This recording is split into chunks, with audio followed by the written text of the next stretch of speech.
Alright, y'all, here's part 3.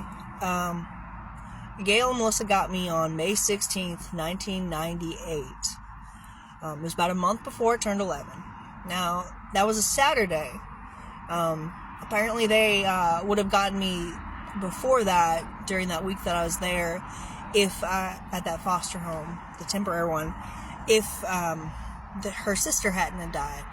Gail's sister died, and from Alzheimer's or something, and they had to do a funeral and all that, so she couldn't come get me right away. But anyways, the next day was Sunday. We went to their church, Calvary Chapel Worship Center, Newport Richey, Florida, and Melissa and I went to the children's church area, and I asked Jesus into my heart that day. I became a Christian. Now, honestly, I believed I was already there as a Christian, because I had already believed in Him and prayed to Him for years. But anywho, that's the day I officially actually asked Him into my heart as my personal Savior and Lord. Now, I know not everybody who's listening to this is a Christian, and that's fine. We'll get into more of my beliefs and stuff later on, because I'm not an average Christian. I'll just leave it at that. Anyways, about a month later, in June, late June, my birthday came up. I had my first ever birthday party.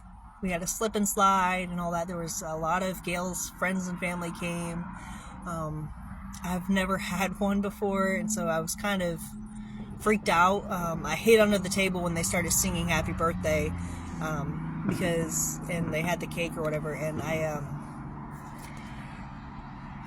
was just embarrassed. I wasn't used to having that much attention on me. I was always more focused on my sister and my brother, I didn't get the chance to have my own, I mean, I'm sure my grandma and my dad celebrated my birthday before, more like just maybe a present and a cake or something like that, but I didn't really remember any of that. And apparently, Gail told me this later on. I don't remember doing this, but afterwards, she told me I had to write thank you notes for the presents, and I quickly told her to send the presents back, because I hated writing. At that point in time, I could barely write the sentence, "a cat and dog ran." I was behind, very much so, in the language department. Probably because I had a language disability and processing disorder, which now my therapist thinks is probably because I'm on the spectrum, like autistic spectrum, which would make sense since both my sons are autistic. Anywho, I wound up having to repeat the 5th grade because of all the moving around and stuff. I didn't get like a great foundation, and I was back in Gail Barr's classroom until towards the end of the year, like the 4th semester or something like that. In the middle of 3rd semester, I think, they switched me over to Mr., I think his name was Levette's class at Fox Hollow. First it was just for math, and then I got switched over completely. Ms. Barr did an ESE class, which is a special education classroom. Mr. Levette was regular education. Now, I'd still got some of the help, like during the FCAT, which is the Florida's version of standardized tests at the end of the year. And I still got help during that, or during any kind of test or anything I needed help with. I still got help from my mom or her para or the other teacher or something like that, Miss Bruge. Anyways,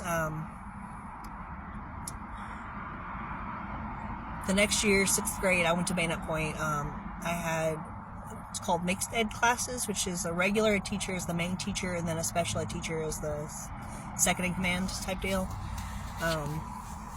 That October 15th to 1999, I was adopted completely, and that's when we switched my name from Rachel Nicole Jones to Nicole Rachel Barr. Now, I had wanted to keep Nicole because that's, my birth mom had given me that name, and Gail liked it. I could tell it still didn't quite fit me, but I was trying to hold on to something that my mom gave me. Even though my mom and I didn't really have the best relationship, she wasn't really around, but I loved her to death. And I love Gail too, don't get me wrong. But Gail wanted me to keep the name Rachel in case I ever wanted to go by it again, which I didn't. Now, y'all know, I think I've talked about on here before that I have DID, and yes, Rachel is one of the personalities, but he prefers to go by Ray now. Anywho, back to this. This is when Nicole and Rachel kind of split in the head, though, when this happened, completely. Nicole actually goes by Nick now, and then there's me, Nicholas. Anywho, Nicole became Nicole Rachel Barr that day. 6th grade was kind of rough for me. Gail made me wear dresses and bring purses and stuff to school. I was made fun of a lot for that in and of itself. But I realized I hated dresses. I hated purses. I hated anything girly. Now, over the years, I did get used to nails and makeup, but as you can see, it kind of just rubbed it off. But I was trying to do some kind of costume makeup anyways. But anywho, the next year, 7th grade, I actually made some friends, but it wasn't the type of friends Gail would have liked. But that October, same day, a year later, October 15th, Papa, Gail's dad, molested me.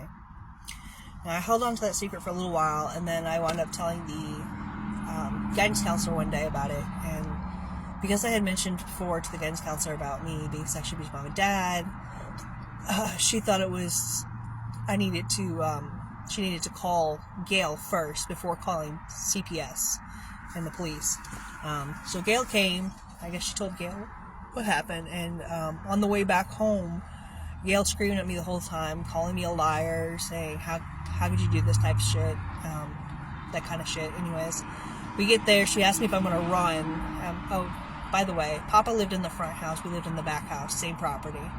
We got there in front of his house, and she made me stay in the car. She asked if I was going to run away, and I said no.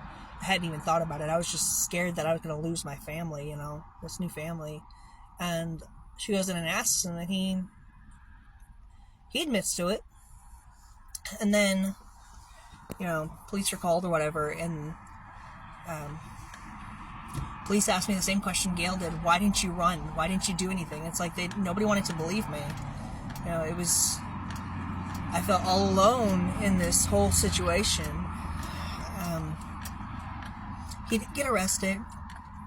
They did some tests and found out he had had a stroke, and between the stroke and the medicine he was on because of it, the part of his brain that can tell right from wrong was messed up, apparently, and that's the excuse that everybody still uses to this day of why he did it.